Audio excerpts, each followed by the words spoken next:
transition in our lives as a people, and let me say as Africans. Because when it happened in other countries, they moved out and started creating jobs. Recently, I watched a documentary about the man who started the Honda car, the founder. This is the guy who went to Toyota to look for a job. They turned him off. He was not qualified for them. They didn't take him. So he came and he started something. In the same way, most of our students, or a lot of our students, let me say, go out there to look for jobs and they are turned off. Charlie, there is no job. So they leave very disappointed.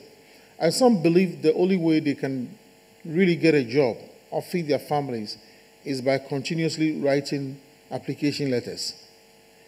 Now, if you write application letter, it's just like booking a room in a hotel. When a hotel says, we are fully booked for the next, let's say, 1 week, it doesn't matter how many times you call them in a day, it's still booked. So our students go to look for jobs, and they are doing their best, writing the best of letters, have the best of CVs. But once they say there is no job, there's no job. So for us, we think that this is the other side of our training. Very soon, Professor William Odro from the Faculty of Renewable Natural will also attend this program. Fortunately, he also got a new project, Erasmus Plus, about €1 million or so. And it's also on entrepreneurship. We are not going to change anything. It's for the deans to imbibe these principles and strategies, to look at how they can influence the outcome of their products. That's our students. So when they go out there, they'll be able to make some money. Won't you be happy if you become the vice chancellor, let's say, in a few years, and then one of your students walk up to you and say, "Oh, Dean, that training you gave to us, I established a business, and I'm contributing €5 million into the KNUSA Foundation." I'm sure you will even forget that Professor Udai was the one who brought you to the training, but it's okay. Most importantly, when your students bring you the money, you use it to bless the university. So all I'm saying is, it's an opportunity. It's rare. It's unfortunately most of our friends are not here. It's Monday. I won't say I understand. I can't hold brief for them. It's Monday. We'll excuse ourselves.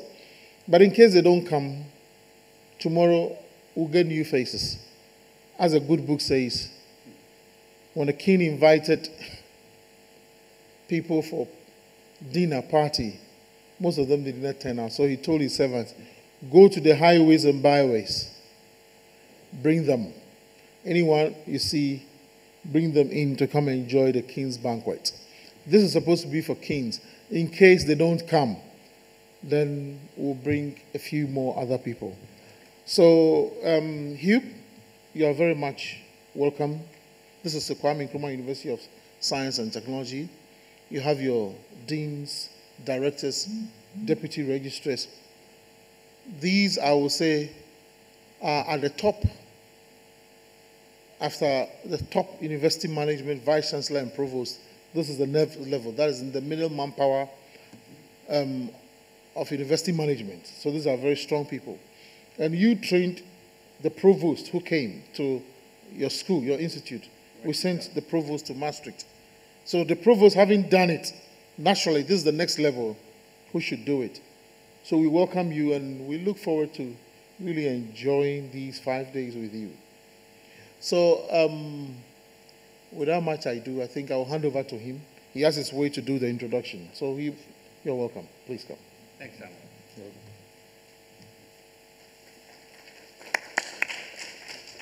This can be off, I think.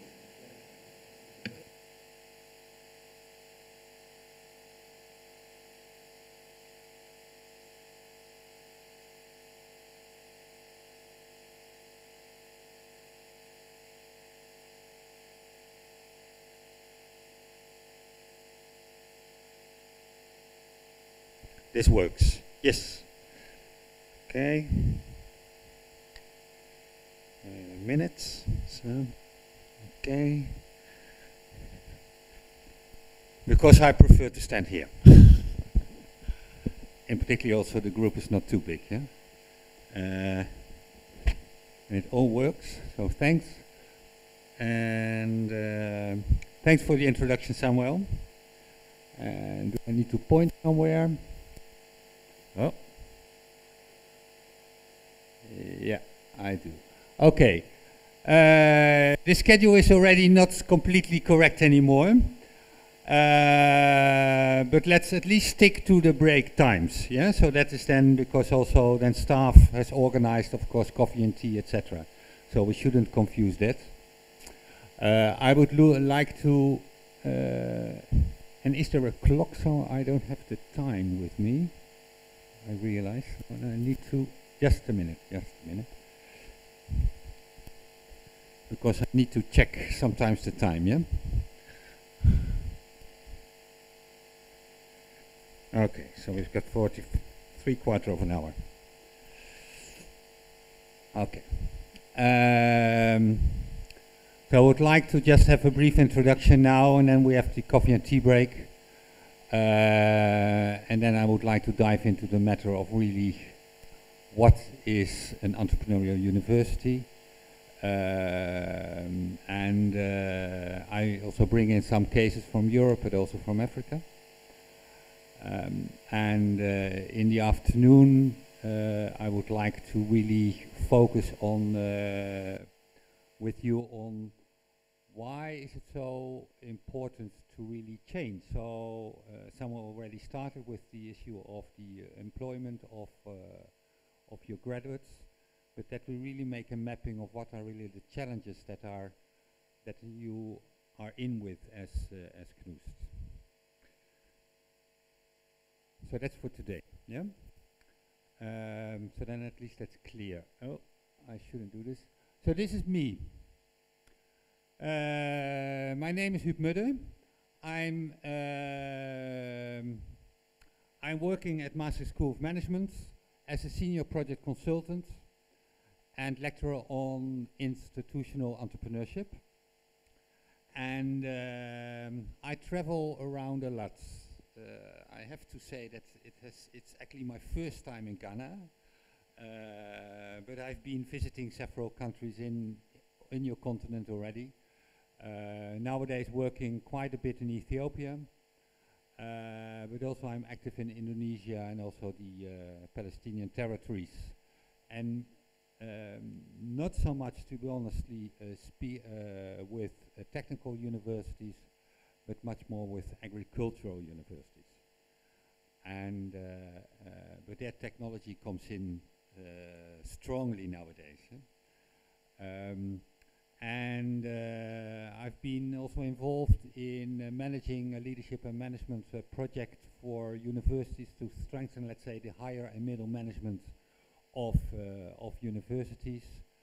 And content-wise, I'm focusing on issues of partnering, dialogue, communication, project management. So I'm much more, let's say, you can say, a process-oriented expert. Currently, I'm also doing my PhD at Maastricht University. So instead of most likely most of you, I'm formally not yet PhD holder. But I'm in process of all kind of publishing my work on entrepreneurial universities at Maastricht University. So that's who I am, and you see some pictures. I'm a sociologist from background, agricultural sociologist, so I like to go local, I like to connect with the people, to learn from them. So that's me in a nutshell. I would like to have a round to get some idea of who I'm talking with. I find it important because this week is not a lecturing week. This week is for me a work that we partner, that we work together for the benefit of KNUST and yourself. So for me, as a human people, I find it important to know with whom I'm talking to. And particularly because it will be very interactive, hopefully. You're invited to come up with your comments and your questions, so feel free. So for that reason, I like to at least that you express your name and your position within the university. It may be nice if you can recall a kind of event or anecdote, or what was for you a very entrepreneurial experience in your own life, in your own work. And thirdly, what do you expect from this week? And while you think about this, I'll go back to my desk because I need to have a paper and a pencil that I can write your comments. Yeah? Just so I would like to have your name, position. Yeah, it's written there. Entrepreneurial experience and expectations of this week.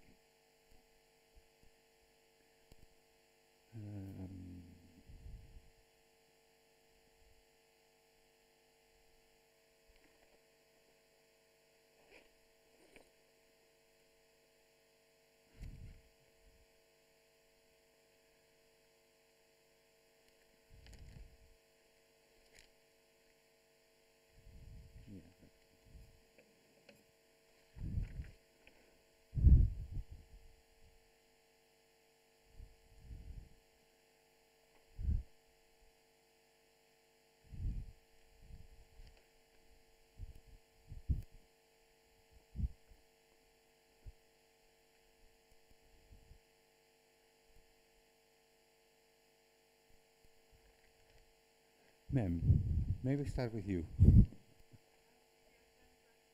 Lydia. May I say Lydia? Yes, okay. Okay, okay. You're highly welcome. Thank you very much. You were asking for entrepreneurial experience. Or an anecdote or something that happened in your life, you think, oh, that was really very rewarding or challenging for me. Oh, okay. Depending on what the definition is, Okay. so clear about. Okay. One thing which really was very challenging for me was when I had to work in Sierra Leone as a peace builder. Apology. I think you need to do like this. When I had to work in Sierra Leone as a Okay. peace builder after the war. Okay. We've got a friend from Sierra Leone here. Good. So you can chat with him later in the tea break. we know ourselves. Okay. So I got there and I was to work with a human rights organization. And I had a human rights background and I was to function as the head of research. But the staff, the body is called Truth and Reconciliation Commission, which had been established by the UN in collaboration with the government of Sierra Leone to work to bring stability and peace. All right, yeah. And so the challenge was when we had amputees, and the amputees had come out to say that they were not going to cooperate with our organization. So I went to the amputees, I went to the camp, and they were very hostile. So they asked me if I come and narrate what I suffered, what would that do for me? What would it put food on the table? And if you are conversant with post-conflict societies, it's a very serious situation. So I could understand them. But I told them, I'm very sorry, I'm not going to give you food to eat. I'm not going to clothe you, but I am going to work with you so that we understand you, we understand your suffering, and we, as a country, as a community of nations, we will validate your suffering and accept that this is what you suffered. But then see how we could go about with compensation. Of course, our commission didn't have a mandate to compensate people, but at least our report is going to be used by the government and the UN to work about maybe rehabilitation, and above all, to prevent the occurrence of what took place, how you suffered. And I don't think we want this to happen. To say your mother was beheaded in your presence, your father was beheaded in your presence. We owe it a duty to make sure that doesn't happen again. So after she just said, okay, I think I can trust you. I would work with you, and I will also get the entire community to work with you. So she led me to about 5 of the leaders.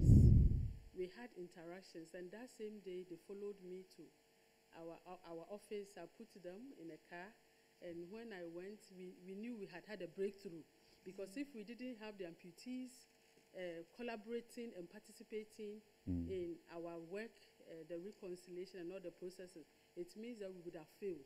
And so that brought some confidence in what we were doing. So it's something I always remember, that it was a challenge. That's why I don't know entrepreneurship, what you mean by entrepreneurship. I don't know whether and what do you expect of this workshop this week?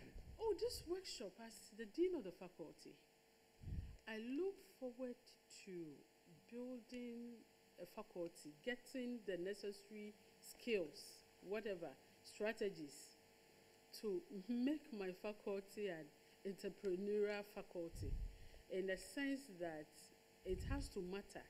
It has to play its role within the mandate of KNUST's overall mandate, contribute to KNUST.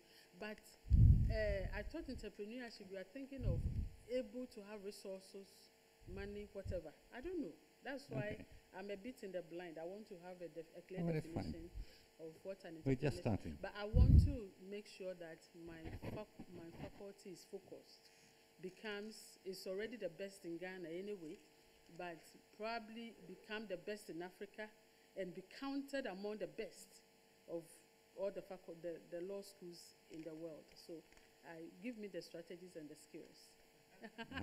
Okay.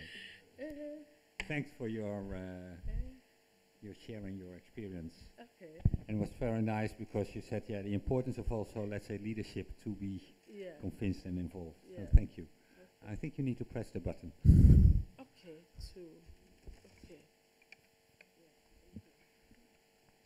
I'm called Samson Udru Kwatin. Samson? Samson Udru Kwatin. May I call you Samson? Yes.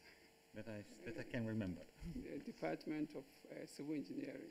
Oh, yes. I'm also involved in the Rweisk Regional Water Environmental Center. Okay. As deputy supporting. Okay.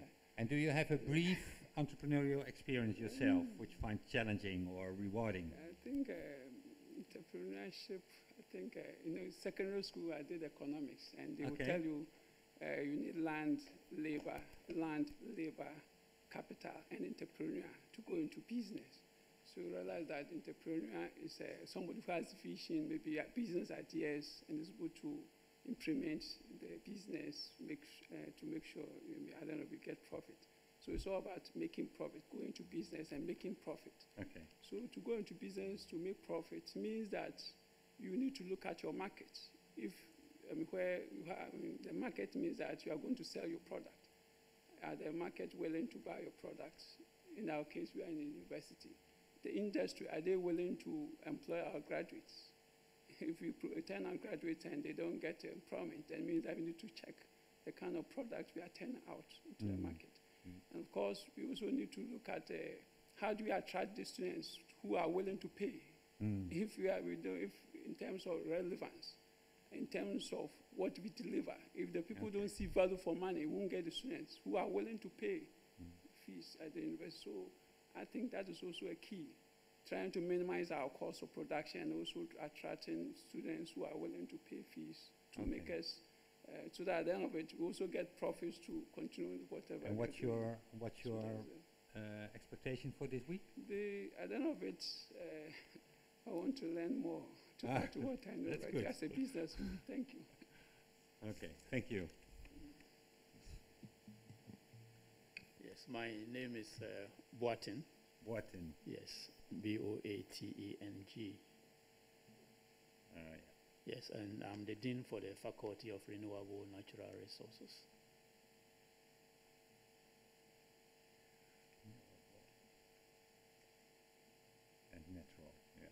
Yes. From my experience in entrepreneurship, well, when I started my career with the university, I thought I could earn some other income apart from my salary. So I started a small business, which I managed to grow to some appreciable extent in about 2 years. Okay. But from that time, I became too busy with the university work.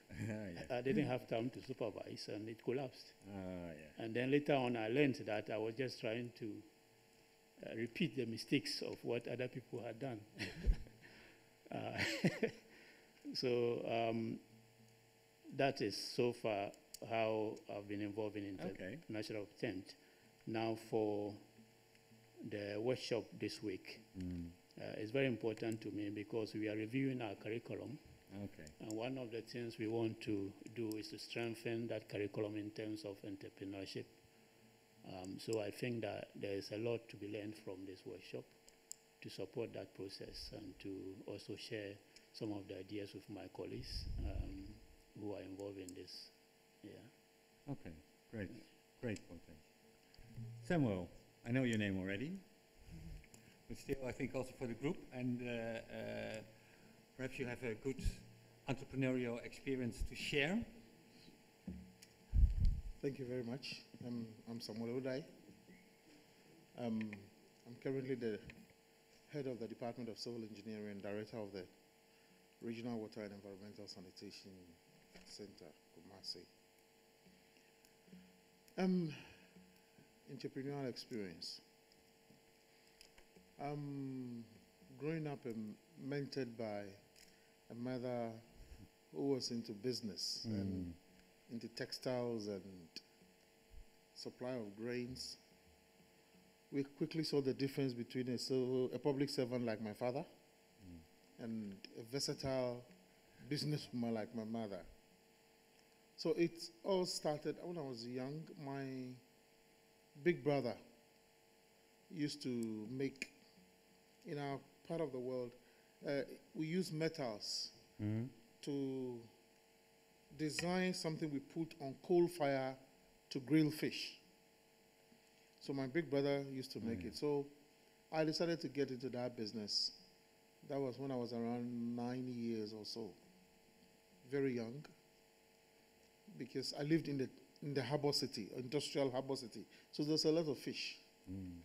So going into that business, I had to walk to the textiles factory because the metal we use is what they use for bundling the bales. Yeah. So when they cut them, then we go and take them. So I had to plan my time. Weekends, walk there, bring it, and then go through the process and produce.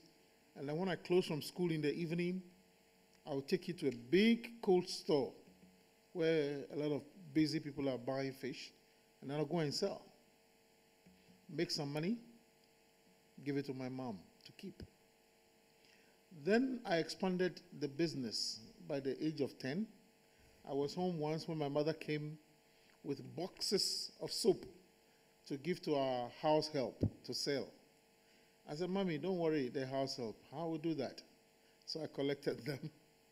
And I started going around from door to door, doing strong marketing. Just the age of 10. I said, hey, would you like to buy soap? And I got a lot of people buying soap. And it became my business for years. Of course, I made a lot of money to buy, as a young person, buy my own shoes and clothes. And I was really proud of that. That was prior to going to secondary school.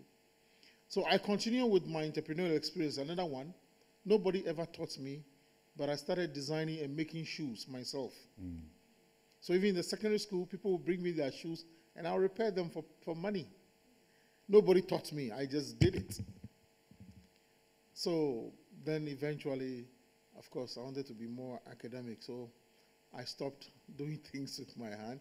But at least I've had sweet experience, and the only thing I would say is that as a young person, I saw it as I was interested in it. I did it. I had no clue of the fact that you can transfer this business to someone so that it is sustained. It wasn't part of my dream. I had no clue about that.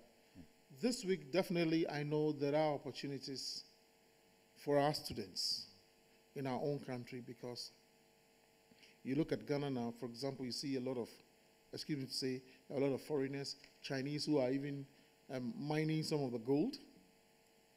You have a lot of people from the east who are cutting down timber, and our own people say there is no work. They can't do it. I believe that if we get a technical or the process, the know-how, we are able to also help our students to transform their future, to see the opportunities available in our country. So I'm expecting a lot this week. All right. So be ready. We go to your neighbors, so which are from Sierra Leone. Welcome here. Special welcome also to you, of course. Okay. Like me, you're also foreigner. I'm Dr. Kelek Mansure. Oh, that's a nice name, but so how can I... Kelek, Kelek. K-E-L-L-E-H. That's right. And then, Dean of the Faculty of Engineering and Architecture, Frabe College, University of Sierra Leone.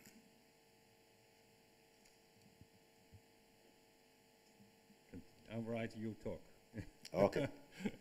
That's my renewable. My background Because is I renewable assume energy. My background is renewable energy also. As my renewable energy colleague mentioned, I also started a small business in renewable energy in Freetown. I was really doing well. I think I met the law professor while I was working for the UN, installing solar and doing small hydro businesses. I was working for UNIDO while she was with the peace building team. Yeah. But lately, I'm not doing so well with that business, because all the Ministry of Energy officials, from the permanent secretary right down to the directors, the junior directors, have established their own companies.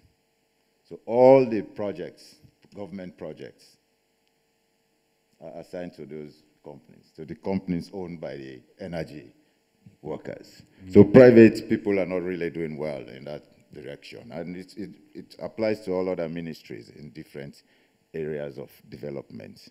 So my experience, entrepreneurial experience, is really bad in terms of my business delivery. Okay. What do you expect from this week?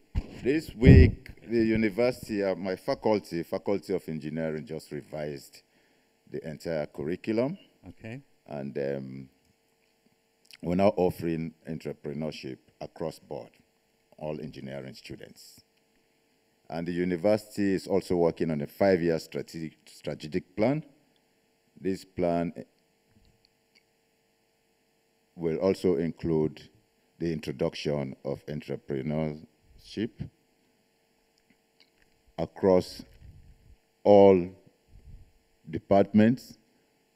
In fact, it will be included in all programs across the university, not only engineering, law, social sciences. All faculties and departments will be offering entrepreneurship training. But it's a 5-year plan. They're working on it now. Hopefully by next year, the plan will be ready, and then the course will be introduced. Actually, I'm here to enhance my practical working knowledge in the subject. It's an emerging concept. Okay. Yeah, and to change the mindset of my students. I think it's common all over Africa. Our graduates, I don't know if we're not producing employable graduates, but they're struggling. The job market is tight. You see them going up and down the streets of Sierra Leone looking for jobs, sending a lot of applications out. We have a lot of engineering graduates looking out for jobs in Sierra Leone. I think this course will help them reorient their thinking and maybe start their own business. Okay. Thank you. Please press the button. Yeah. My name is Sunday Idorein. Sonny, eh? Sunday Sunday, yeah. Idorein Nta from National Water Resources Institute, Nigeria. I'm a lecturer from the Department of Entrepreneurship there in Nigeria. Water resources, we produce engineers in the water sector. But being that entrepreneurship is a necessity in the institution, as mandated by the National Board for Technical Education over there. So the department was established. And so what we have, having been a lecturer in the department, I lecture entrepreneurship. I understand very well that entrepreneurship has to do with ideas. Ability to bring up ideas, implement them, translate them into income for both institution and the students who are in the institute. I'll share my experience. There was a time I taught in a secondary school. At that time, we had the secondary school working in collaboration with an institution called the JAMB that conducts examination for those preparing into tertiary institution. And at that time, we tried to see if we can partake in the process of conducting the exams. And each person that partakes, normally there's a stipend that's always given to the person. But something happened along the line. Trying to share my experience. Something happened along the line. And what really happened was that most of the senior bosses we had then were all interested in partaking in the coordination of the exams. So we, the junior ones, were not given the opportunity to do that. But something happened along the line. I was at the gates that day, on the fateful day that the exam is being conducted, and I noticed that there were challenges with the students, the candidate for the examination. And what was the challenge? The challenge that came up then.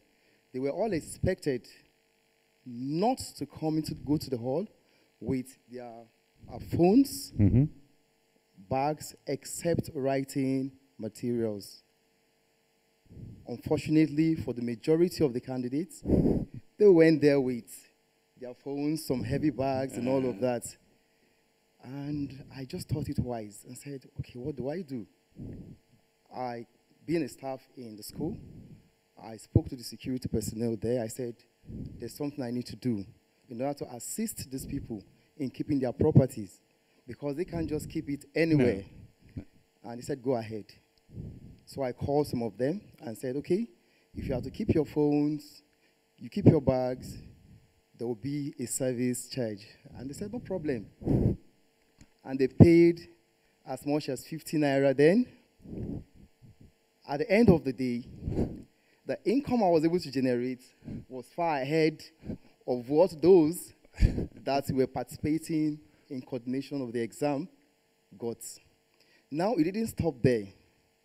I was able to build on it for the subsequent exams in such a way that at the end of each exam, I was able to get about 50-something thousand naira at a go. Meanwhile, those that went for coordination, they gave them just 3,000. It was a beautiful experience for me. And most times, if I'm with my students, I share some of these experiences with them, and they are very happy, and they now see possibilities of thinking, being innovative to create that. Now, I'll also share little of another aspect that happened in my institution. Share that another time. Because another time, okay. Yeah, because we're here together longer. Okay, it's great. All right. If you ask me of my expectations, here, correctly so. Yes, my expectation here is to learn new ways of implementing entrepreneurial innovations from both staff of institutions and the students as they are being generated. Thank you. Okay, welcome. Great. Great having you here. Welcome. I am Edwin Bojawa. Yeah, Edwin, yes. Dean of the Faculty of Art. I'll start with some of the challenges. When I came here over a decade ago, it was very difficult to try to make changes to the curriculum that we were taught, the curriculum that we were brought up with, or trained with, because people had certain formats and ideas stuck in their minds, and so they did not want to change. So it was very difficult for some colleagues and myself to try to bring that transformation to the curriculum. However, after persisting and with time, the results have started coming out and showing. We were trained then to produce art for the touristic market and so on. We never had the idea and knew what the art market was, art galleries, art collectors, art institutions, historians, and collectors and what they wanted. So we were only producing art for tourists who come around. And that was not to go take us very far. Now, I'm happy to say that over a decade, our students' are beginning to enter the art market in the art world. And their works have become very significant in such places. Our students now appear in the art biennales that are organized. These are like the Olympic Games for artists. Our students have appeared at a documentary, which is like the World Cup for artists. Yes. And they show their works in such places. We have collectors now coming into our students to give professional advice and talk, and are interested in collecting most of our students' works. As I speak now, one of our PhD students has paid fees for 5 of his mates through these collections and so on. Wow. He has also donated about 5 projectors to the faculty. Others have also been part of other shows across the world. And these have been very rewarding for what we have been doing so far. Now, I think that this workshop would equip me more. I will learn more to help in this reorganization process, since it is not a one-stop event, but it will help us progress more and more. Okay, welcome. Thank you, Edwin. All right, I'm Kingsley Amponsa. Kingsley. Kingsley. Yes, representing the Dean of the Faculty of Pharmacy. All right. Concerning our entrepreneurial experience, I'll start as a faculty. Let's keep it brief here, because... Yes, as a faculty, we've had 2 unsuccessful stints of injecting money into an ointment business that wasn't successful. Okay. And currently, the faculty is far, in fact, plans are far ahead to establish a manufacturing plant in the faculty with 2 big pharmaceutical giants in the country. And this time, it's not just for student research, but a manufacturing line that will supply drugs to, for example, our hospital here and other places. And in order that we don't repeat some of the mistakes that we did in the first one, I believe that this workshop will really help us in that regard. Okay. The next thing is that, again, we want to see what we can learn to modify some existing programs to incorporate a very good entrepreneurial component. This is because we used to be the only pharmacy school in the country. As we speak now, there are 4 pharmacy schools, and come next academic year, we're going to be 6. So there will be competition for the few students there. So what can we do to our program to make it more attractive? Okay. And I believe everybody would want to go into a program that at the end of the day will be able to get a job out of it. And we'll be happy to learn something here to help us modify our curriculum to make it that attractive. And that links also to the expectations of this week. Yeah, so so this week we expect to learn, skills in entrepreneurship that will help us modify our curriculum, like we said, and make our programs more attractive. Great. Thanks, Kingsley. Welcome. Sir, welcome as well. Christian Nejari, the head of Quality Assurance. Can you repeat your name? Christian. Oh, Christian. Christian Okay. Nejari, yes, the head of Quality Assurance and Planning Unit. Oh, yeah. Yes. I wish my good friend wasn't around. I'm an entrepreneur. I wish I would hide it, but I'm an entrepreneur. I would say maybe in terms of rewarding, of course, yes. In terms of personal rewards, that's the question. You are motivated, at least you yourself getting something, and then also enhancing the life of people, that is your workers and those who depend on them. The most challenging aspect of it is that we don't have reliable and trustworthy workers in Ghana. Europe may be different. what I'm doing is difficult. You have to come up with so many things to make sure that. So what's the business about? Your business? Yeah, three, but I'll just mention one because I'm in pharmacy. Okay. So it's a chain of retail pharmacy. So that is. I'm coming from the same faculty.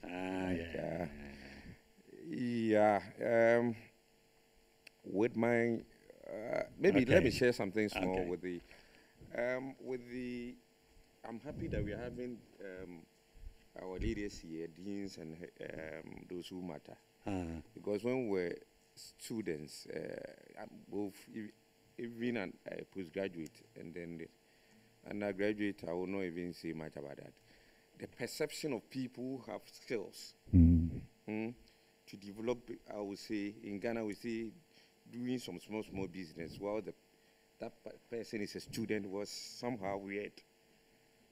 Student, you are supposed to concentrate on your academic work. What should you do? So some of us, when we ended up in the academic environment, we decided to rather encourage students as to how they can focus on the academic work and at the same time doing what they are interested in. Because at the end of the day, they are supposed to get a job. But if at that stage they've been able to develop something or come out with something, I think we should help them. So my expectation is that since they are here, the experience that we are going to get here will trickle down so that we can identify the big girls and those big guys among the students, because it's at the student level that you can identify those who can become the topmost entrepreneurs. Thank you. You're welcome. You're welcome. So I'll go to the backbenchers.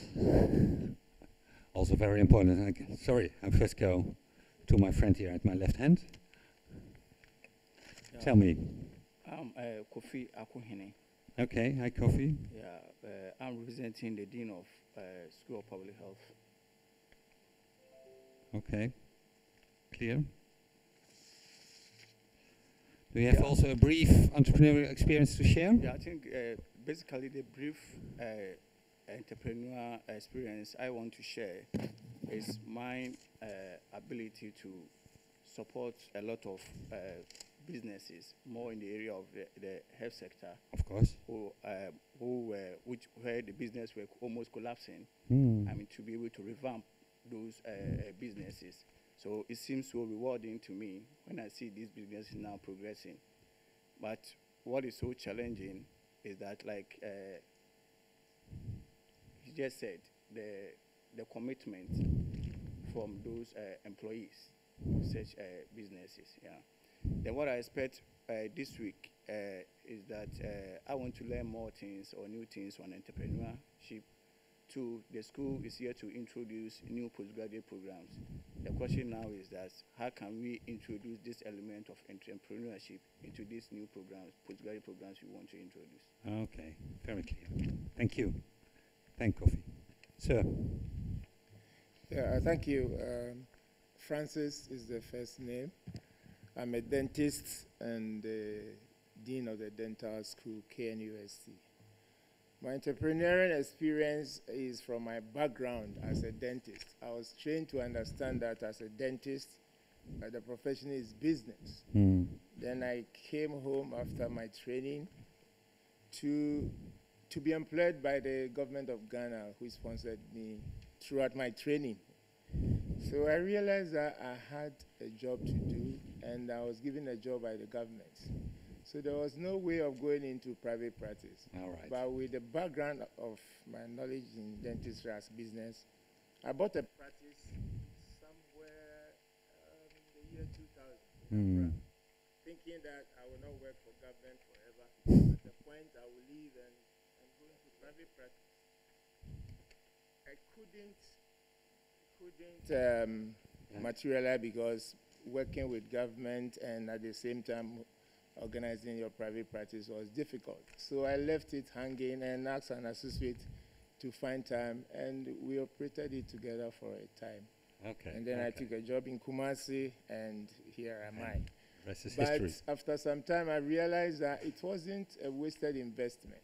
I have realized that I am sure I will go back to it when I decide that I'm tired of working for government or an institution.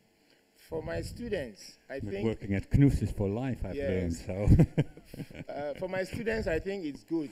Now they are not having job placement readily, and some of them have shown signs that they can do a lot on their own. So in the school, in the hospital, you find some of them selling some products which they have made to support their school fees and their existence. So which I think is good. In future, I think the curriculum should look at entrepreneurship skills so that these students will not look at dentistry as their sole income earner, but they will look at other sources of making money. And I think it is something that has been lacking in most of our training programs in the university. Thank you. okay, thank you. Thank you. Thank you, Francis. So last three.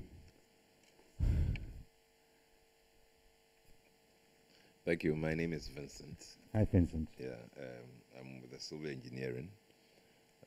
Briefly, I have been involved in writing books Okay. and recording audios and moving around with some of them, making some money, not good ones though.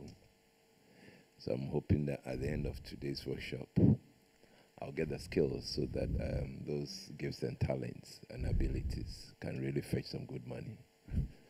Okay, we'll see. Thanks, Vincent. Thanks for keeping it brief. Yeah. I'm Jeffrey. Oh yeah. Yep. I don't have much. What was your position? Jeffrey. Yeah. I'm in the civil engineering department. Oh yeah. Yeah. With the. Yeah. Okay. center, Fine. Yeah. Yep. Yeah. Basically, I don't have much entrepreneurial experience as such, and I hope that at the end of this section is going to actually enrich me to actually carry out a bit of more something on entrepreneurship. Okay. And also it will help us to contribute very much to most of our programs that we now have in. Yeah. Okay. Yeah. Thank you. Yep. Last but not least. Yes, my name is Kwame Ibua. Oh yeah, Kwame. Yes,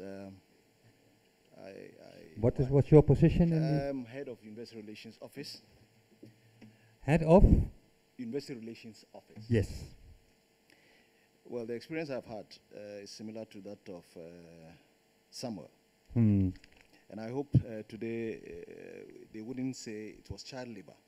Hmm. I was about 12 years. Okay. And I remember my dad had a refrigerator. Uh-huh.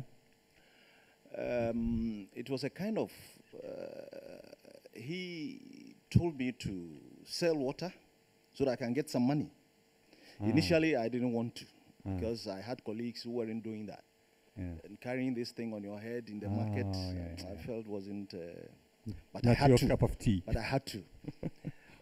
In the end, I enjoyed it because he told me all the money you earn? get, Yeah. take it.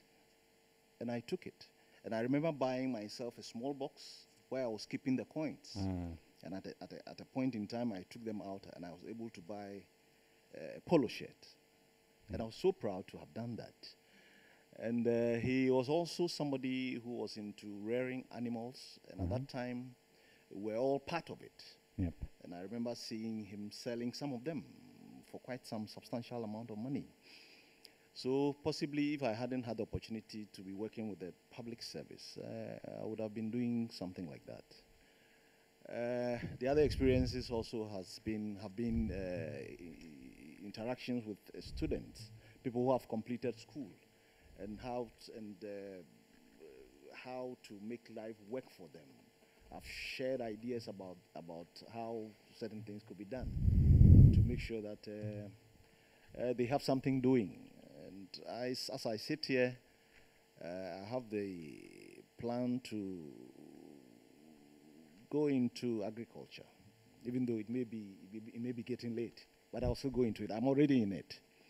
I've been advising some of them about how to enter into farming for organic foods, because now everybody is complaining about adding chemicals to the food we eat, and I think it's an area. And I plan even getting in touch with some of the guys who have completed agriculture. And then we see how best we can go into this. So it was quite a very I think good it's a experience. good And opportunity. what I expect is to get more knowledge and skills in entrepreneurship, to better myself and to better the lives of students or graduates who would want to go on their own. Thank you. Thank you very much. Thank you, Kwame. Now, and it's more or less almost break time. Thanks for sharing these experiences. I think that's also what training is about, sharing each other's experiences. I want to briefly, before the break, just say something about my own institution. Because Samuel may know Master School of Management, but I think he may be the only one, if I'm correct.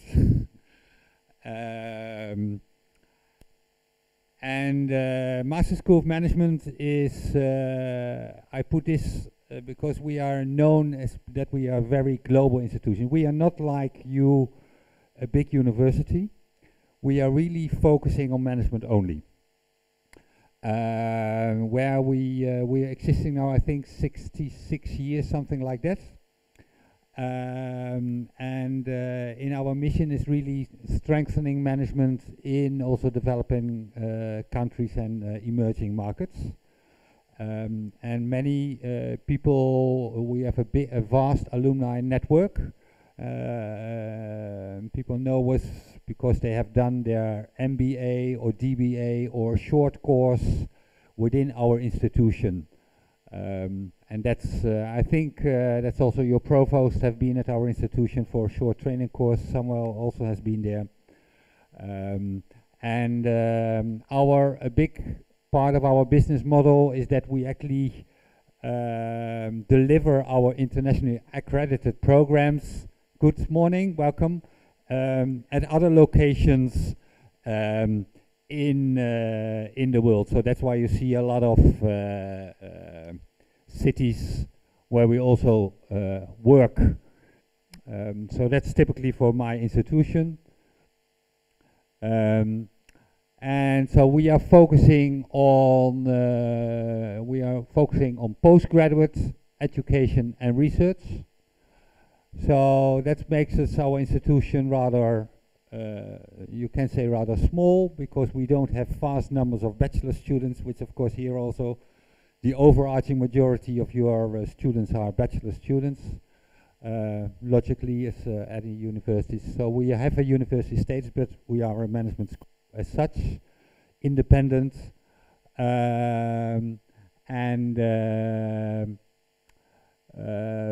beyond, let's say, our education part, we have research and a big international projects and consultancy division in which I mainly work, where we, let's say, you can say the focus of our international project work is really knowledge for sustainable economic development. So how actually ensure that the knowledge creation in the world really helps in sustainable economic development through increasing quality and relevance, through the whole set of strengthening entrepreneurship and incubation, through how to link better the academia with industry, and also we have a pillar on inclusiveness where we work on gender and also the on refugees. So let's say that is, let's say, the work we do. And if you need to know more of Maastricht, it's www.msm.nl, but I can also give you my card. So I think that's all for this moment. I think coffee and tea is served. What I would like to do after the tea break, I think half an hour for tea break should be enough. I think we can make it 20 minutes because we are a small group. Let's make it 20 minutes, so we make 10 to 11. Then I would like to get clarity on what is an entrepreneurial university. All right? Good. Thanks. No, you don't have. You don't have to do that.